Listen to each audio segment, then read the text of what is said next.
Assalamualaikum warahmatullahi wabarakatuh.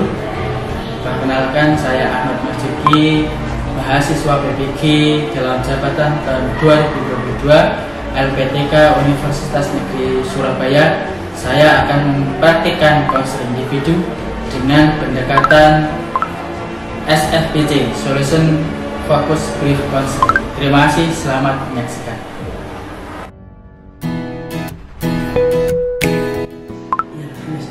Agak tumis. Dari rumah pakai mantel tadi. Oh, dari rumah pakai mantel. Berarti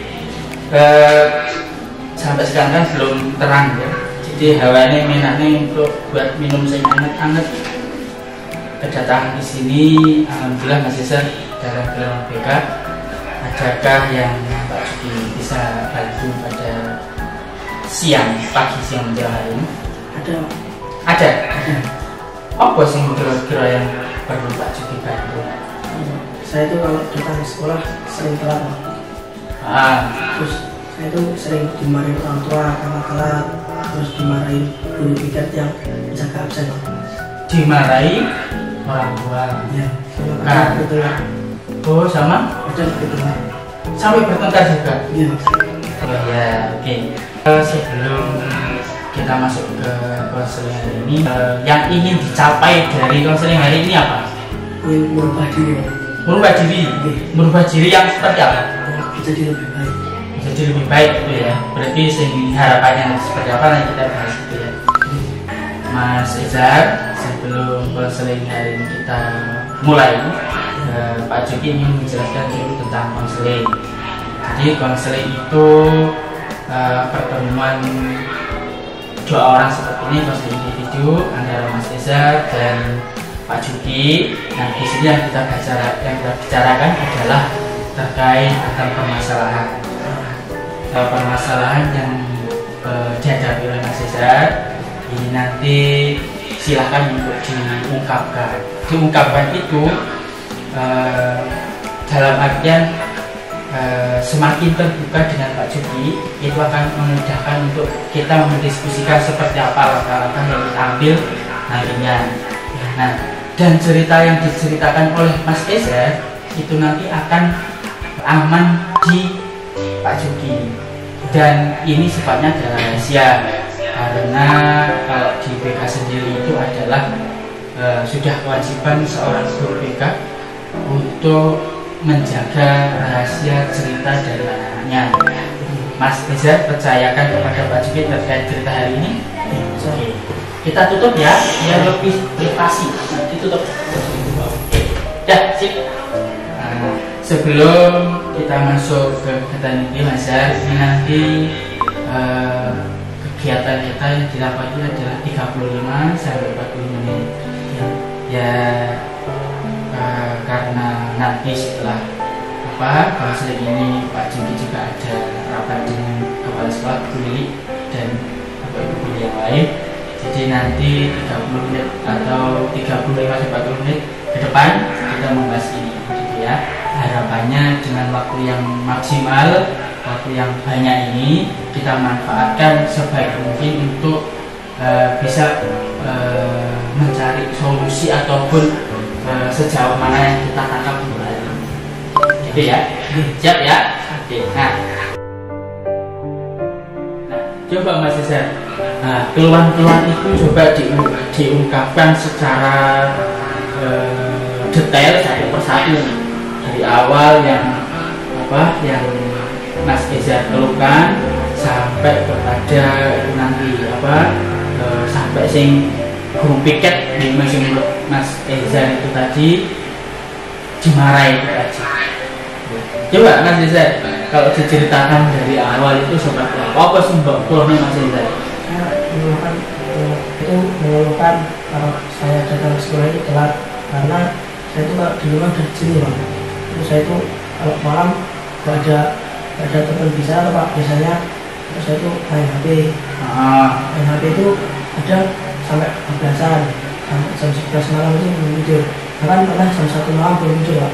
Saya itu sampai 12-an nih main HP. Terus habis itu saya kira kalau jam 1 belum tidur itu, tapi kalau subuh masih tetap bangun Pak. Oh iya, bangun subuh tetap. Habis itu nih, kalau habis sholat subuh itu kadang saya ngantuk, itu terus tidur lagi. Nah, kalau saya tidur lagi itu nanti saya telat bangun. Oh, telat bangun lagi. Saya dimarahin orang tua saya. Jadi Pak Juki mengonfirmasi ya, bilang yang menjadi permasalahannya Mas Ezar. Jadi pertama itu Mas Ezar sering terlambatnya akhir-akhir ini selama berapa bulan? 2 bulan terakhir ini Mas Ezar sering terlambat. Nah, kalau sering terlambat Mas Ezar ini satu minggu tadi berapa? 2 hari. Harinya tidak mengatur. Jadi selama kalau penyebabnya berarti di sini mergo Mas Ezar jenuh di rumah, terus nyari hiburan, dolanan HP. Dolanan HP ini yang didolani itu game, YouTube, sosmed sampai jam 11, kadang kelewatan sampai jam 1 malam baru bisa tidur. Tapi di situ Mas Ezar bangunnya pokoknya masih bisa sholat subuh berjamaah ya. Nah, di situ habis sholat subuh Mas Ezar tidur lagi karena masih ngantuk itu tadi ya. Masih ngantuk, bangunnya kesiangan sama orang tua dimarahi yang seharusnya sudah siap berangkat sekolah tapi kamu belum siap. Habis itu sampai sekolah perjalanannya juga lumayan 20 menit. Sampai sekolah masih guru piket dan terlambat juga gitu ya. Setelah itu pulang sekolah juga masih molor karena masih isi binaan itu tadi. Sekarang nih Mas Ezar itu opo sehingga Mas Ezar itu tetap bertahan di posisi Mas Ezar itu? Malu sama orang tua. Jadi selama ini kamu dimarahi dan sebagainya, kamu hanya masih manut gitu ya sama orang tua.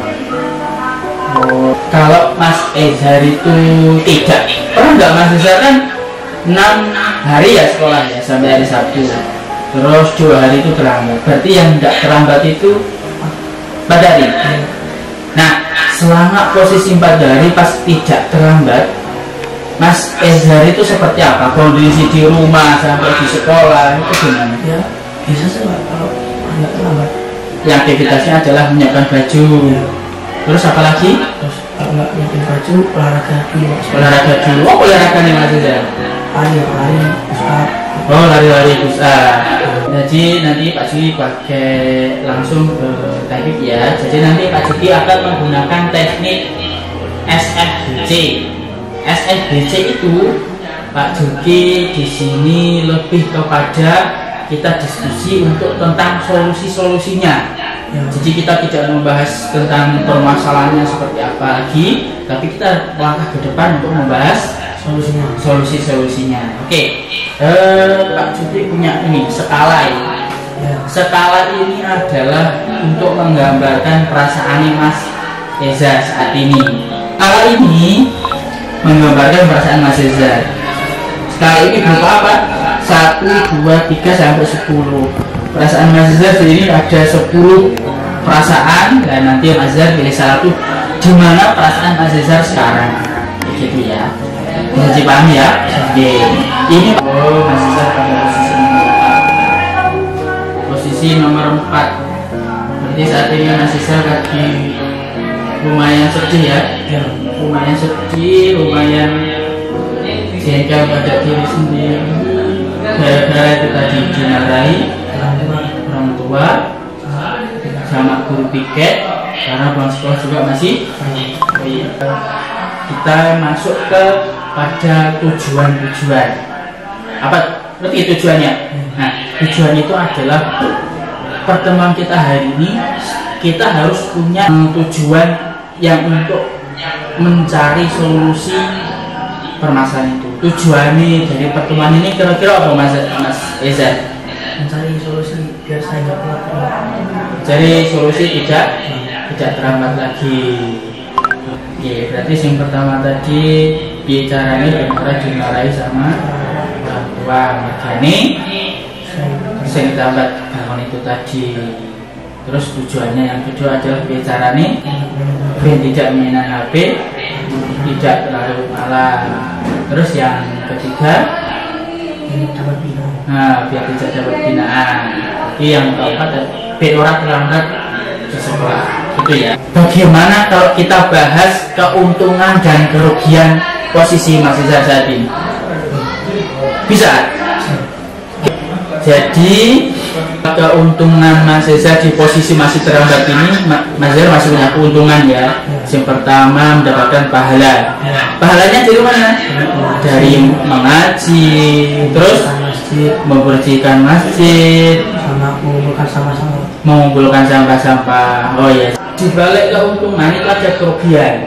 Apa baik kerugiannya Mas Reza ini? Sering bertengkar, bangunnya telat. Terus saya itu sering dimarahin guru pikir, itu tadi. binaan sore. Tapi kan lebih capek kalau saya lah.